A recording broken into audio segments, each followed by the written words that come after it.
আজ আমি তোমাদের কাছে যে রেসিপিটা এনেছি সেই রেসিপিটা কিন্তু বানাতে বানাতেই শেষ হয়ে যাবে। এটা আর বানানোর পরে সাজিয়ে গুছিয়ে ভাতের থালা পর্যন্ত যাবে না, ওই গ্যারান্টি কেউ দিতে পারবে না। তো কি রেসিপি দেখতে হবে তো তো চলো চলো আমার সাথে রান্নাঘরে। এবার দেখে বুঝতে পেরেছো আমি কি রেসিপি বানাবো। হ্যাঁ, এটা হচ্ছে মাছের ডিমের বড়া। মাছের ডিমের বড়া তোমরা সবাই খেয়েছো, কিন্তু আমি যেভাবে বানাচ্ছি একটু দেখো তো এই পদ্ধতিটা তোমাদের ভালো লাগে নাকি।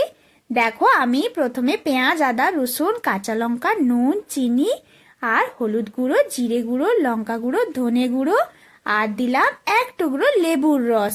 এবার সমস্ত উপকরণগুলোকে দিয়ে বেশ ভালো করে মেখে নেব।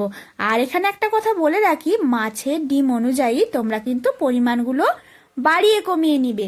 মানে যেমন থাকবে ডিম সেইভাবেই এখানে ওই গুঁড়ো মশলাগুলোকে কমাবে বা বাড়াবে। যদি বেশি থাকে বেশি দেবে, যদি কম থাকে তাহলে কম দেবে। এবার আমি মাছের ডিমটাকেও বেশ ভালো করে মেখে নিচ্ছি ওই পেঁয়াজ, আদা, রসুনের সাথে।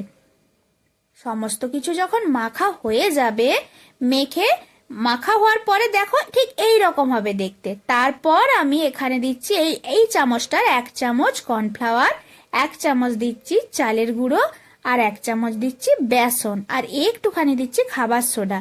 আর হ্যাঁ, এখানে কর্নফ্লাওয়ারের জায়গায় কিন্তু অ্যারারুটও দেওয়া যেতে পারে, কোনো সমস্যা নেই। তারপর ওই মাছের ডিম থেকে যে পরিমাণ রস বেরোবে, ওই জলের মতো যে অংশটা বেরোবে ওতেই কিন্তু মাখা হয়ে যাবে। যদি দেখো যে টাইট হচ্ছে তাহলে 1-2 ফোঁটা জল দিয়ে দিয়ে মাখতে পারো। তারপর কড়াই তেল গরম করে নিলাম আর বড়া আকারে ভাজতে এটাকে লাগবো। তবে হ্যাঁ, প্রথমে কিন্তু হাই ফ্লেমে ভাজতে যাব না, তাহলে উপরটা পুড়ে যাবে আর ভিতর দিকটা একদম কুক হবে না। তাই হালকা একদম লো টু মিডিয়াম আঁচে ভালো করে ভেজে নেব একটু সময় নিয়ে।